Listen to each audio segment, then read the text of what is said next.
자, 그러면 이제 고린도 교회가 이 당파로 인해서 생겼던 문제가 있었는데 바울이 어떤 해결책을 주느냐. 오늘날 한국 교회도 보면 교회 안에도 많은 사람들이 그 안에서 다투는 일들이 너무 많아요.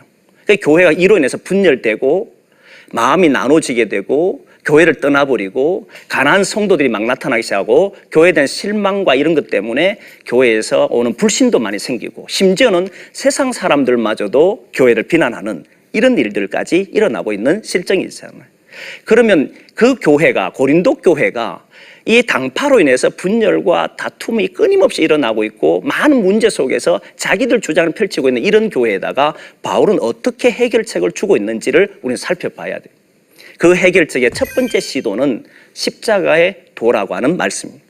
십자가의 도라고 하는 이것은 어떤 의미를 갖고 있느냐면 성경 고린도전서 1장 18절에 보니까 멸망하는 자들에게는 미련한 것이고 구원을 얻는 자들에게는 하나님의 능력이다라고 하는 말씀을 합니다.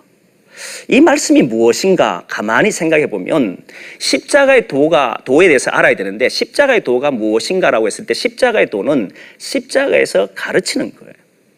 왜 십자가의 도가 어떤 사람에게는 미련해 보이고 어떤 사람에게는 능력이 될까?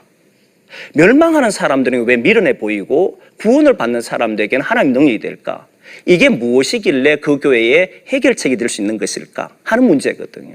그때 십자가의 도는 뭘 이야기하냐면 십자가에 가르치는 것인데 표준 세 번역을 보면 십자가의 말씀 또는 NIV 보면 The Message of the Cross라고 하는 십자가에서 주는 메시지 또는 헬라어는 로고스라 해서 그것도 말씀 이런 의미예요. 그럼 십자가에서 주는 말씀이 무엇인가 하는 이 말이에요. 십자가에서 주는 말씀이 뭐냐라고 했을 때 그 십자가에 주는 말씀들은 성경을 보면 예수님 지신 십자가는 세 개가 함께 그 자리에 있었습니다. 중앙에 예수님의 십자가 있었고 강도가 좌우편에 있었습니다. 그런데 이 세 개는 공통점이 있었습니다. 그 공통점이 뭐냐면 모두 다 죽기 위해서 살지는 않았다는 겁니다. 살기 위해서 행동했다는 거예요. 무슨 이야기냐면 강도도 강도짓을 왜 하는지를 생각해 보면 결코 자기가 죽으려고 강도짓을 하질 않습니다.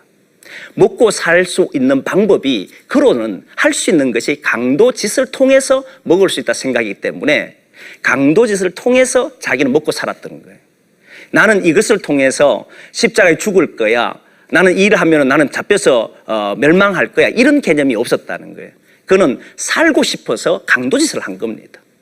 그러니까 예수님도 보면 예수님도 십자가에 지는 이유가 뭐냐면 살기 위해서 한 것이지 죽기 위해서 한 건 아니거든요. 이 둘의 공통점은 전부 살리기 위한 겁니다. 그런데 차이점이 뭐냐가 분명합니다. 차이점은 예수님의 진 십자가는 자신의 목숨을 타인에게 줌으로써 살려고 했다는 거예요. 이 세상에 어떤 인간도 자기를 위해 살지 타인을 위해 살 수는 없습니다. 아니 나는 타인을 위해 사는데요. 그 사람도 가만히 깊이 들여다보면 말을 할 때는 다 타인을 위해 사는 것처럼 말하지만 실제 그 사람이 나의 뒤에서 욕을 하거나 비판을 하게 되면 내가 오늘 도와줬다 할지라도 그 사람에 대해서 나중에 싫어지고 멀어지게 되고 그리고 그 사람에 대해서 마음을 닫게 되는 일들을 하게 됩니다. 그걸 보면 그 사람 또한 그 속에는 자기를 위해서 움직였다는 걸 알게 돼요.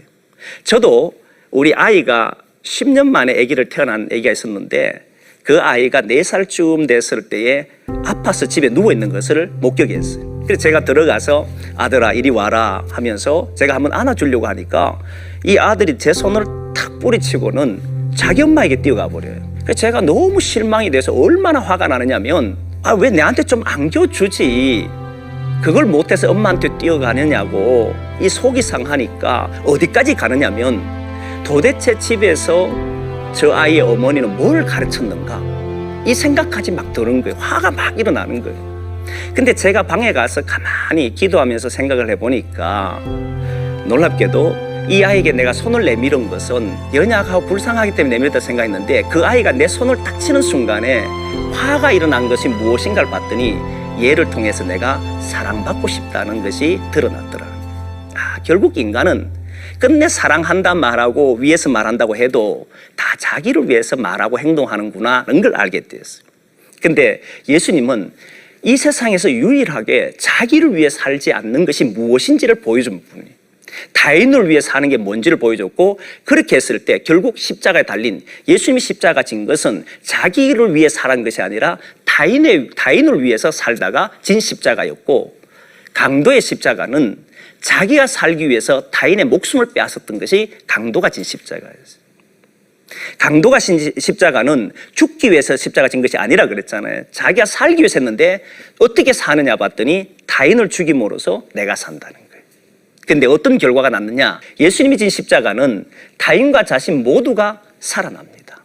예수님께서 타인을 위해 살기를 했는데 나중에 보니까 그들도 살아났고, 시간이 지나니까 하나님께서 예수 그리스도 다시 부활케 하시더라는 거예요. 그게 하나님의 능력이 되어버린 거죠.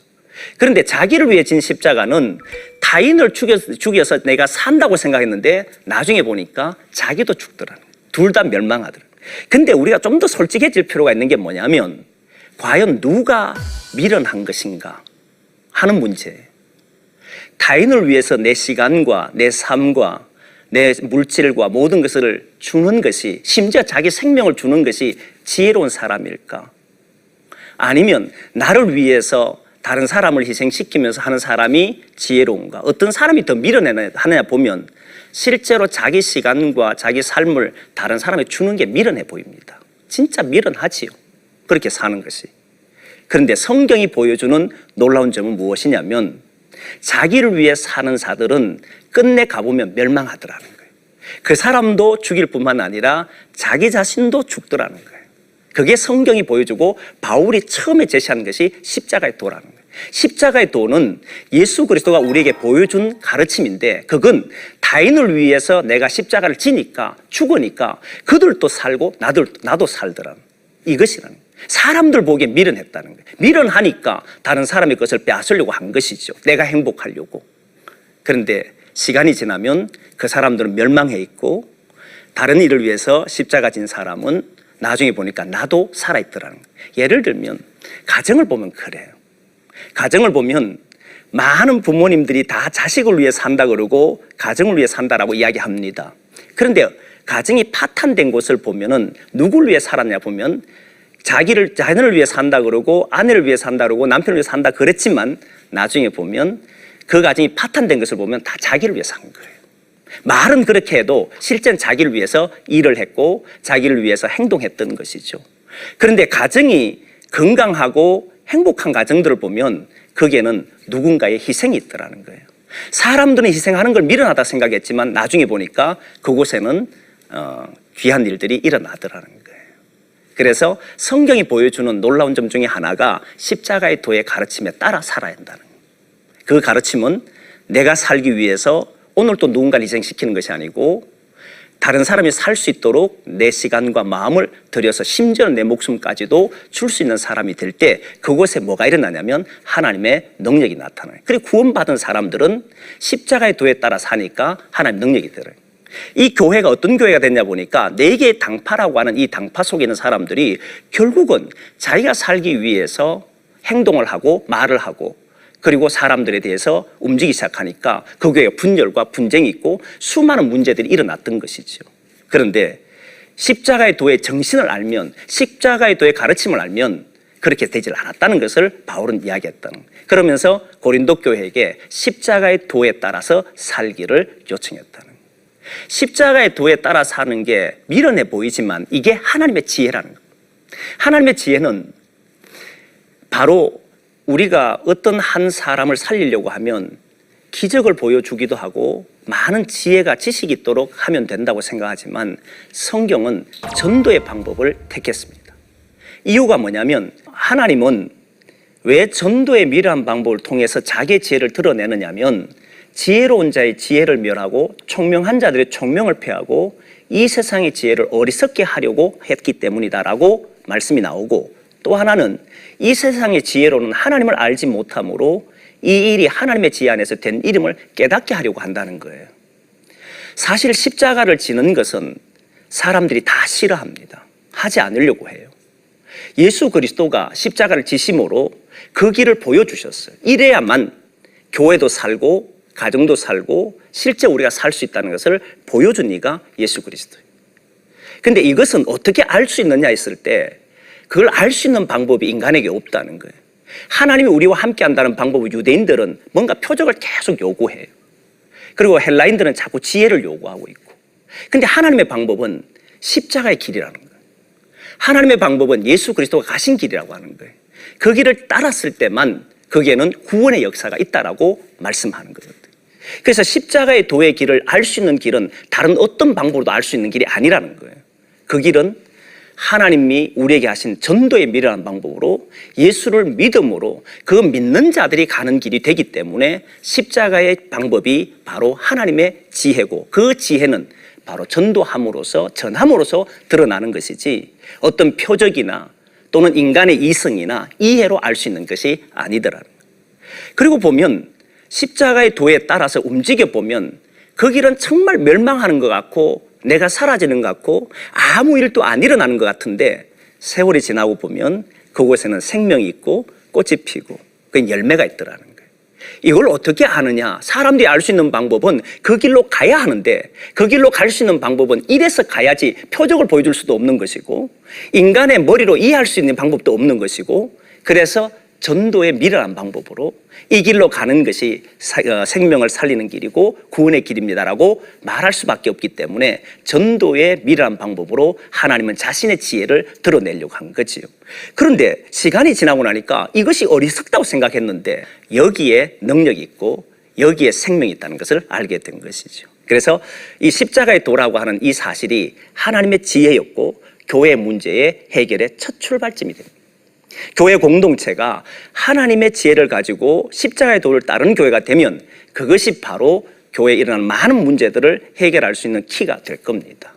우리 많은 교회들이 어려움 속에 있는데 십자가의 도의 정신에 따라서 살아갔으면 좋겠다 하는 생각을 가집니다. 그래서 오늘 전체 마무리하면서 우리 삶에 어떻게 적용할 것인가 하는 문제인데 우리 삶에는 이제 교회라는 곳은 워낙 다양한 사람들이 모여서 이루어진 것이 교회니까 그 교회가 무엇을 위해 모였느냐라고 했을 때 우리의 이성과 우리의 지혜로 모이는 것이 아니고 함께 연합하여서 우리 주님이 가신 그 길을 따라가는 것, 그것이 바로 주님이 주신 길이니까 연합해서 하나님의 나라를 이루어가려고 해야 한다는 사실이에요.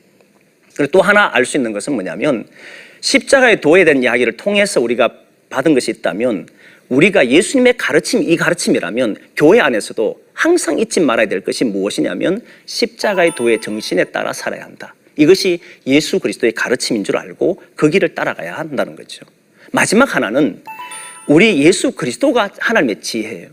예수 그리스도를 어떻게 믿게 하느냐, 예수 그리스도 안에서 어떻게 살 수 있게 하느냐라고 하는 것은 어떤 다른 것도 표현을 보여줄 수 있는 게 없어요. 우리 많은 이들이 이렇게 말을 합니다. 표적을 보여주면 예수를 믿을 것이다. 아니에요. 표적이 일어난다고 믿는 게 아닙니다. 믿어야 표적이 일어나는 거거든.